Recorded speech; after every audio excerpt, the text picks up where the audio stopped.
Hello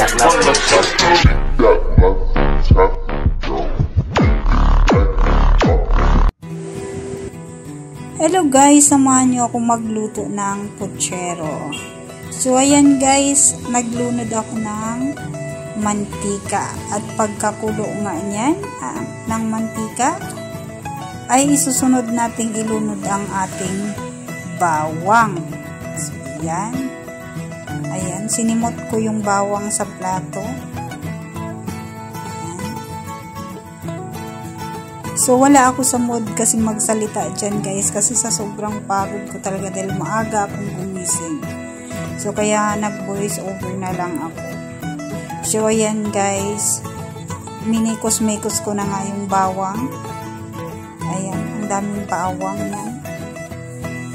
Para mabango, pangpabango sa ating putsero. So, ayan na nga. Ilunod ko na naman ngayon ang ating sibuyas. Ayan. Ilunod natin ang sibuyas. Tapos, imikos-mikos na naman natin uli, guys. Ayan. Mikos-mikos lang, mikos-mikos.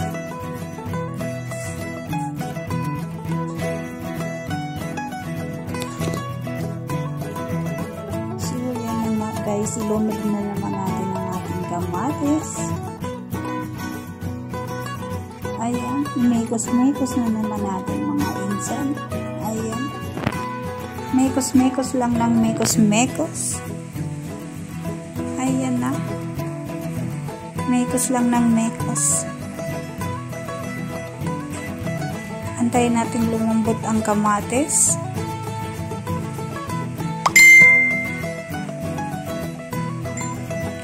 Guys, ayan, malambot na ang kamatis. Ini atin na namang ayan, durugin. Ayan, dinurog-durog ko yung kamatis guys para lumabas yung lasa niya. So ayan, at ilunod na naman natin ang ating chicken. Ayan. So, first time ko palang magluto ng putsero, guys. Dati, nakikinood lang akong magluto yung kasama ko sa trabaho noon. Yung nasa piryahan pa ako nagtrabaho. Shout out pala kay, kay Junjun Reyes. Yung asawa yung mister ng pinsan ko, si Cherry Canubas. Magaling magluto yung mister niya.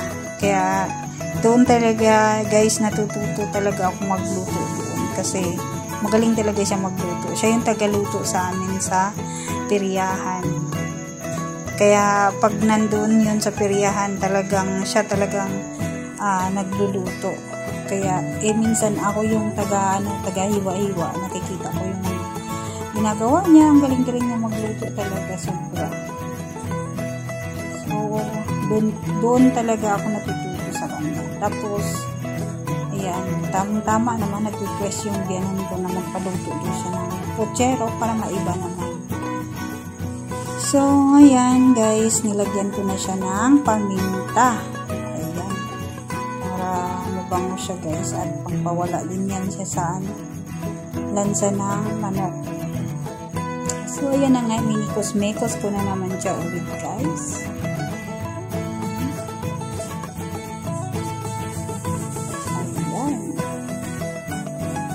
Ayan, tinakpan ko. Tapos maya-maya ay binuksan ko na naman siya. Ayan, minikos-mekos ko. Pinorward ko na nga pala yan guys. Ayan, hinalo ko yung para siyang gunisa guys. Ayan, para dagdag siya sa lasa ng chicken. So, ayan. Nilagay ko yung beans, carrots, at patatas. Ayan. Sa Bisaya yata niyang Kentucky. Yan. So, ayan, nalo ko siya guys. Nalo. Tapos nilagay ko na naman yung saging. Yung hinog na saging guys. Ang padagdag din yan sa lasa ng ating puchero para mamamis-tamis siya. Ayan, nilagay ko na nga pala yung pork and beans. Ayan. So, halo-halo na naman natin siya, guys. Ayan. Halo-halo. Pero alam mo, guys, parang ang tagal ng saging dyan na luto. Dapat pala sinabay ko na lang siya sa sinabay ko siya sa anong tawag nito? Sinabay ko siya sa chicken. So, ayan, nilagay ko na yung tomato sauce. Ayan, mekos lang ng mekos para pantay yung pagkaluto. So, ayan na guys, ilulunod ko na naman yung dahon ng pechay at saka yung Chinese pechay, guys. Inuunti-unti ko siyang ilagay, guys, kasi sobrang dami nga ng gulay. Inuunti-unti ko siyang ilagay. Ayan. Sinunod ko na naman yung pechay, yung kalahati nun. At may cabbage din pala yan, guys, kasi pinaubos na ng biyanan ko kasi nga na lang daw yung cabbage din para iwan pa, so ilagay na lang daw para maraming gulay. Ayun. Sarap naman din yan ang guys. Alam nyo guys, pag kumain talaga ako ng ulam, kapag may gulay, nung una ko talagang kainin, mas gusto kong kainin talaga yung gulay.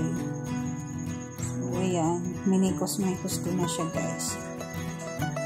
Yan, mekos-mekos lang ng mekos-mekos. Ayan. Pagkatapos takpan na naman natin siya, guys, para medyo lumambot yung gulay. So nga pala kanina, guys, tinanggal ko yung beans kasi malambot na kasi siya, guys. Pag nilagay ko pa, baka madurog na siya. So tagal kasi na guys, lumambot yung yung saging. So dapat pala, yung hinog na saging, sinabay ko na lang kanina sa manok para sabay sila lang. Kasi naunahan pa siyang lumambot sa patatas at carrots. So, ayan, binalik ko yung beans. Binalik ko siya. So, luto na siya, guys. Ayan. Minikos-mikos ko lang. Ayan. So, nakaluto na ako ng puchero, guys. Perfect. Ang sarap talaga, guys. So, yan ang lutong bahay. Siyempre, kasi kaysa mag-order tayo, guys, diba? Kasi dati, guys, nag-order kami. Konti lang talaga yung na-order ng biyanan ko. Tapos, yung gastos namin, ang laki ng gastos, diba? So, sabi ko, kami na lang magluto, tapos, hanap na lang kami kung ano yung gusto namin lutuin, yung bira lang na matitikman. Kasi nung to guys, nung niluto namin yata, nung bagong taon, so ngayon ko lang siya naibig. So, yan guys, nakaluto na rin ako ng puchero. Perfect talaga. So, yan. Siyempre guys, yung taga-tikim ko talaga niyan, yung yung partner ko, ayan, pinatikman ko na talaga sa kanya. So, yun guys, tapos na akong magluluto. Ayan na, tapos na rin siya guys. So, thank you sa inyong pag-watch sa aking video guys, at shout out sa inyong lahat dyan. Sana hindi kayong magsasawang panoorin ang aking video. At yung hindi pa nakapag-subscribe, mag-subscribe na kayo guys para updated kayo sa aking video, at paki-like na rin at comment sa aking comment section kung anong masasabi niyo. So thank you guys. Kung gusto niyo magluto ng puchero, baka type niyo ang aking pagluluto.